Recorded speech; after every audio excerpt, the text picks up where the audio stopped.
నువ్వు పూజిస్తున్నప్పుడు నువ్వు దాసుడివి. నిజానికి నువ్వు మమేకం అయిపోయినప్పుడు వాడు నీకు దాసుడు. శివుడు నీకు దేవుడు నీకు దాసుడు అయిపోతాడు. ఇప్పుడు మనకి పూజా విధానం అంటే ఏమిటంటే ఎలిమెంటరీ స్కూల్. కొబ్బరికాయలు కొట్టామా, దండలు వేసామా, కిరీటాలు చేయించి ఎలిమెంటరీ స్కూల్. నెక్స్ట్ స్టేజ్ అక్కడ ఏమంటాడు, దేవుడు అనేవాడు నేను వేరు అని. Meditation next step. అక్కడ ఏముంటాడు, దేవుడు నీలో ఉంటాడు, బయట ఎక్కడ ఉంటాడు. కొబ్బరికాయలు కొట్టక ఏం అగరత్తులు అక్కర్లా.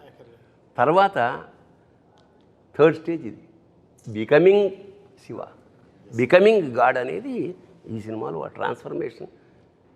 అతను నేను శివుడు వేరు అనుకోడు. అందుకే శివుడు సాక్షాత్ శివుడిని కొరిబెడ్డానికి తీసుకురావడం అనేది ఒక విధంగా చాలా ధైర్యం అది.